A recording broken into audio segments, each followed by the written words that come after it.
Hi, welcome to the video on Lewis dot structures of atoms. In this video, we're going to copy down the 2.6 notes. So as when you're copying down with any notes, make sure you pause it when necessary.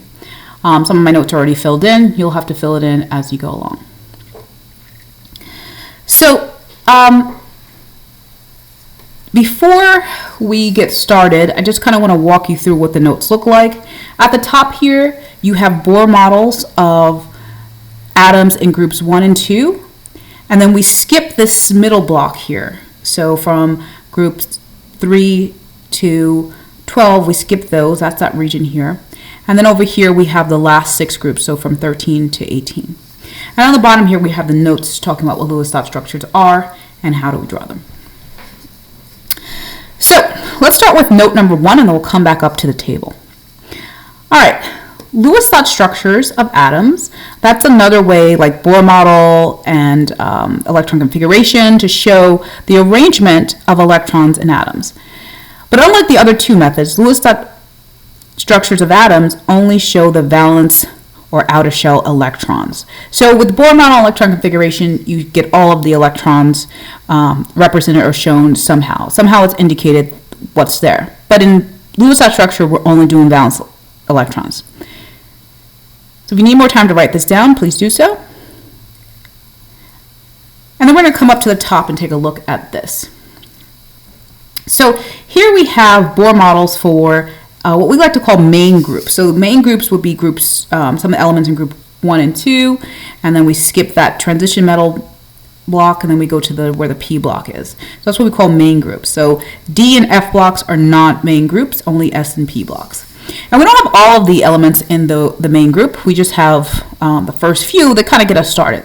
So I want you to take a look at group 1. We said that valence electrons are the number of electrons in the outermost shell. How many valence electrons are in the elements shown in group 1?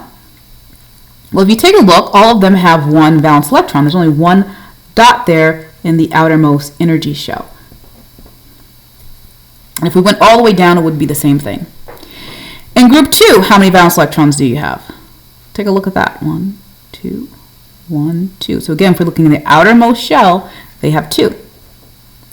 Now we're going to skip the transition metals, group 3 to 12, and I'll tell you later why we skip them, but we're skipping that middle section here. And now we're going all the way over to group 13, which again would correspond to boron. So we're starting here. So let's take a look. How many valence electrons do you see here?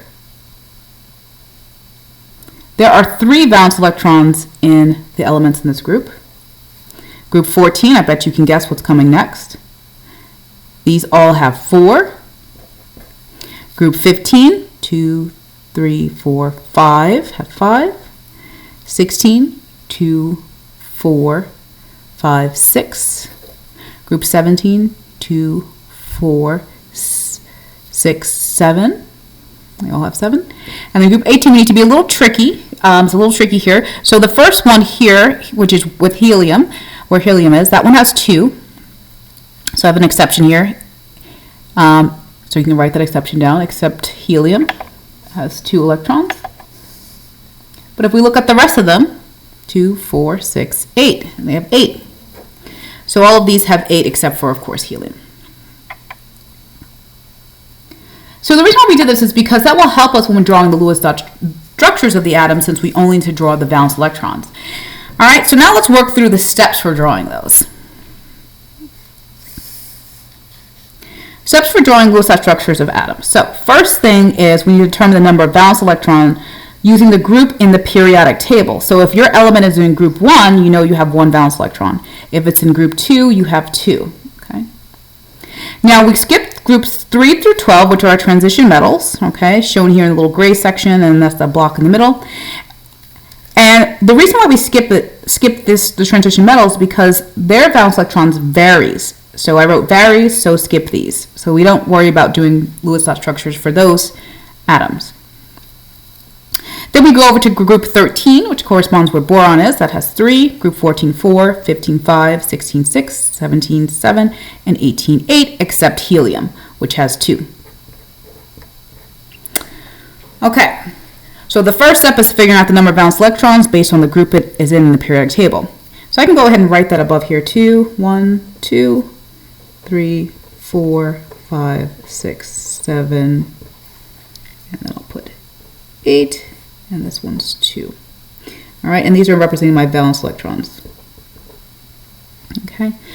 Okay, so now that we have that information down, once we know how many valence electrons, the next step is to write the element symbol. Now, it's important when you're writing an element symbol, when I say element symbol, I mean the letters used to represent the element, you only capitalize the first letter. So only capitalize the first letter, and then the rest should be lowercase.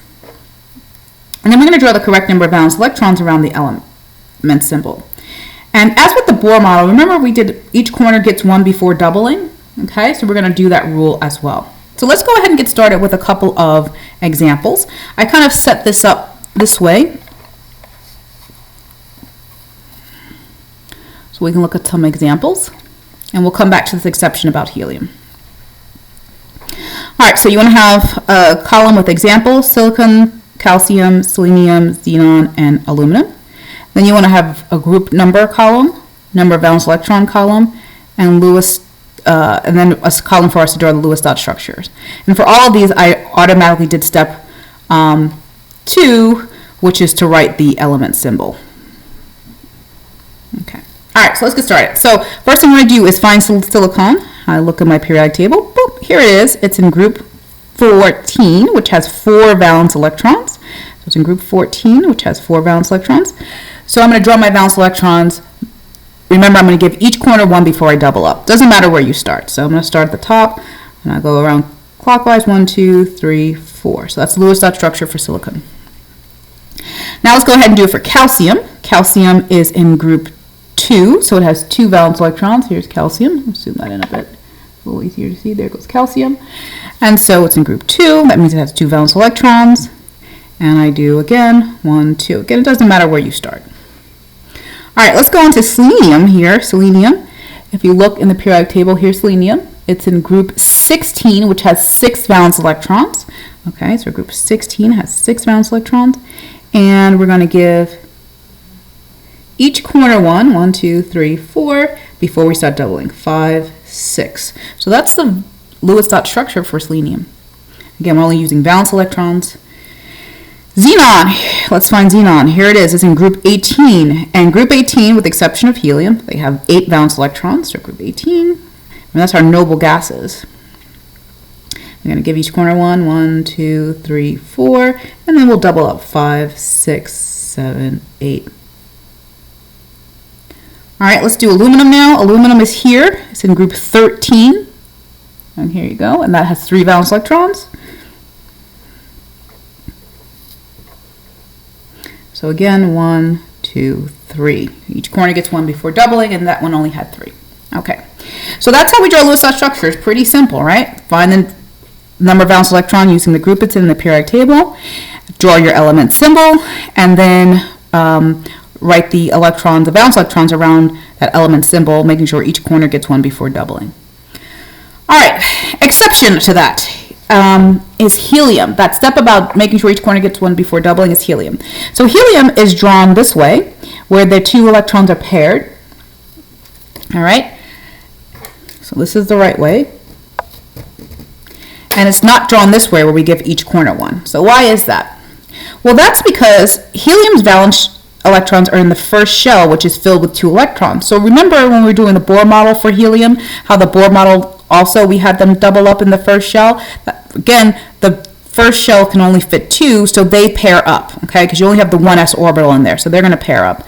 And so the correct Lewis dot structure for helium looks like this, as opposed to that. But if you compare it to something like calcium, calcium's Lewis dot structure, we gave each corner 1 because these electrons are not in the first shell, all right? They're in the 4th shell, right? So they can fit more than 2. All right, so if you need to go back and copy any of the notes down, please do so. I hope you found this video helpful. Have a quality day.